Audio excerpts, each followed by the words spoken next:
नमस्कार मित्रों, मैं विशाल सिंह वी काम ई लर्निंग में आपका स्वागत करते हैं। आज हमारा आपका टॉपिक होगा मैरीन इंश्योरेंस। विश्व में इंश्योरेंस शब्द को लाने वाली सबसे पुरानी बीमा शब्द में यह आई थी समुद्री बीमा।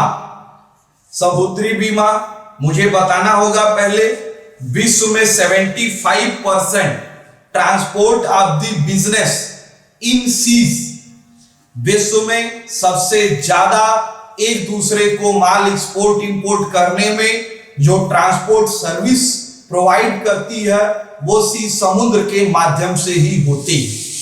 समुद्री इसलिए समुद्र में इतने बड़े बड़े शिप होते हैं, कई किलोमीटर के बड़े बड़े शिप होते हैं जिनके विषय में आप टीवी पर नहीं देखे होंगे तो सर्च करके आप देख सकते हैं।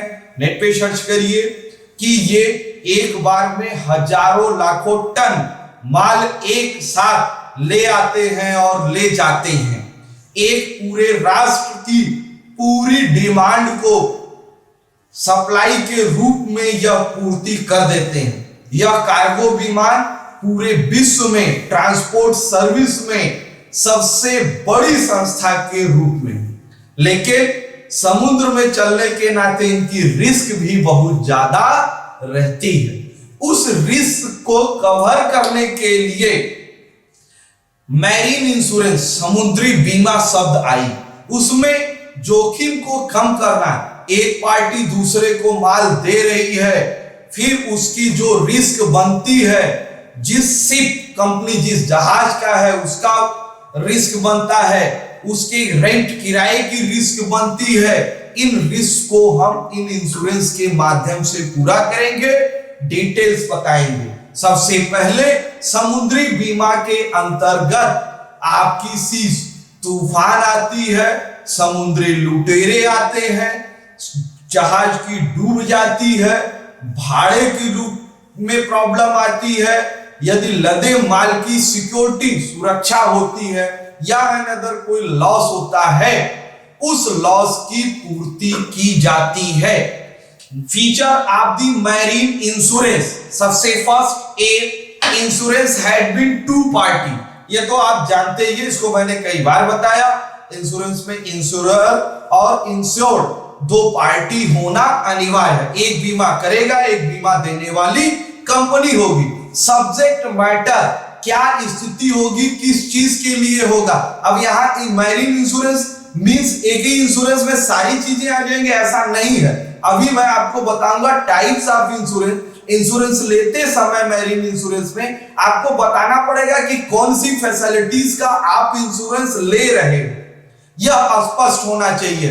गुड फेथ, दोनों की सद्भाव बनानी होती है।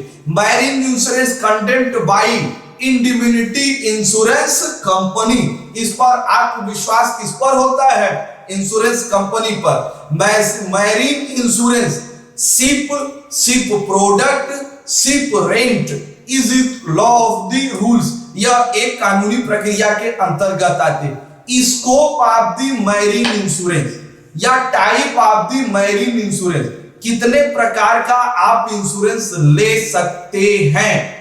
ध्यान रखिएगा, मैरीन इंश्योरेंस 3 टाइप आप ले सकते हैं। 3 टाइप, सब फर्स्ट है आप शिप इंश्योरेंस, जहाज का बीमा। शिप इंश्योरेंस मींस आपका जहाज है, जहाज समुद्र में जा रही है, किसी भी घटना दुर्घटना होती है, जहाज डूब जाती है, जहाज टकरा जाती है, जहाज को मैक्सिमम लॉस हो जाता है, तो जहाज जो जा रही है हम उस जहाज का इंश्योरेंस कराएंगे। उस दुर्घटना से, उस रिस्क से बचने के लिए हम इंश्योरेंस कराते हैं। ये जो जहाज जिस कंपनी का रहेगा वो इंश्योरेंस कराती है। नेक्स्ट है आपका सामान का बीमा, लगेज इंश्योरेंस। अब आप सामान का बीमा मतलब जहाज तो हो गया, जहाज में रखे गए सामान का बीमा। अब ये नहीं कि जहाज के इक्विपमेंट अलग से होंगे और जहाज अलग होगा। जहाज की बीमा में जहाज के इक्विपमेंट शामिल, जहाज में ले जाने वाले जो सामान होगी उस सामान का बीमा कराया जाएगा। यह ध्यान दीजिए, एक्सपोर्ट इंपोर्ट में जो सामान है वह लादते समय ट्रांसपोर्ट सर्विस में या किसी कारणवश टूट फूट जाती है, डैमेज हो जाता है, तो उस डैमेज की भरपाई की जाएगी। तो इसे हम कहेंगे insurance of the luggage. Next है रेंट, भाड़े, रेंट किराए का भाड़ा। माल जो जाएगा कैरीज होगा उस पर कंपनी किराया भी कहेंगे, एक कंपनी दूसरे को दे किराया तो देना ही देना है। कुछ स्थिति ऐसी होगी कि मिस्टर ए ने बी को सामान भेजा लेकिन रास्ते में सामान टूट फूट गई, नष्ट हो गई।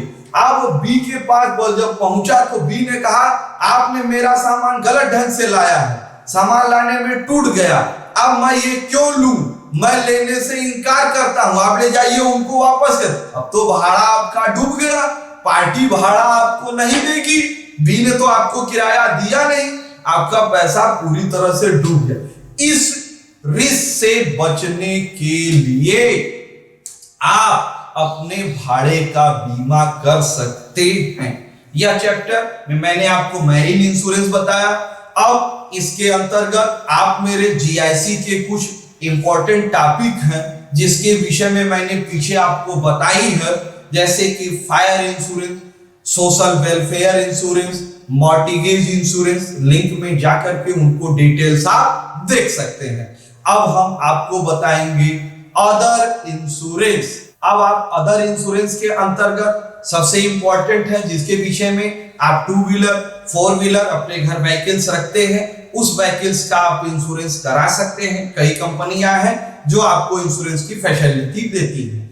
इंश्योरेंस इसमें कराने के अंतर्गत 2 इंश्योरेंस पॉलिसी आती है, फर्स्ट एंड सेकेंड पार्टी। एक इंश्योरेंस मोटर व्हीकल्स का ओनर सेकेंड पार्टी किसी भी दशा में वो आपको देता है। जब उसकी वैल्यू समाप्त होती है तो कभी कभी हम थर्ड पार्टी इंश्योरेंस करते हैं। थर्ड पार्टी इंश्योरेंस मींस यदि आप इंश्योरेंस कराए हैं और किसी भी आपके गाड़ी चलाने से किसी तीसरे व्यक्ति का एक्सीडेंट हो जाता है या डेंजरस प्रॉब्लम हो जाती है, कोई कैजुअलिटी हो जाता है, तो उसके पैसे का भुगतान आप नहीं करेंगे, इंश्योरेंस कंपनी करेगी।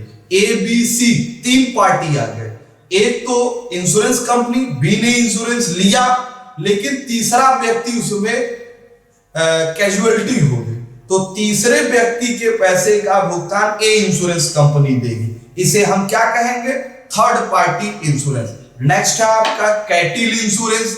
आप अपने यहाँ जानवरों का भी करा सकते हैं, काऊ है, बफेलो है, जो भी आप एनिमल्स बिजनेस अगर करते हैं तो उनका भी आप इंश्योरेंस करा सकते हैं। बर्गलरी इंश्योरेंस, बर्गलरी इंश्योरेंस के अंतर्गत loss damage of household good faith of the property affected, theft, लेरेंसी, बर्गलरी, हाउस ब्रेकिंग के विषय में आप इंश्योरेंस करा सकते हैं। स्पोर्ट इंश्योरेंस, स्पोर्ट पर्सन खुद किसी भी प्रॉब्लम में होता है, डैमेजेस के लिए करा सकता है, या एक्सपोर्ट इक्विपमेंट, खेलने वाले सामान का भी आप इंश्योरेंस करा सकते हैं। आपने आज मेरे जीआईसी के अंतर्गत टाइप ऑफ जीआईसी के कुछ इंपॉर्टेंट टॉपिक को देखा, या इसके लिए मैं आपको कोटि धन्यवाद कहता हूं। मेरा आपसे विनम्र अनुरोध है कि आप अपने नॉलेज को बढ़ाइए। इंश्योरेंस एक ऐसा शब्द है कि हर व्यक्ति को पढ़ने के लिए ही नहीं, जीवन में आवश्यक चीज में यह आपको सहयोग प्रदान करेगी। आप इस चैनल को सब्सक्राइब करिए, लाइक एंड शेयर करिए, जिससे अन्य लोग भी इस विषय में जानकारी प्राप्त कर सकें।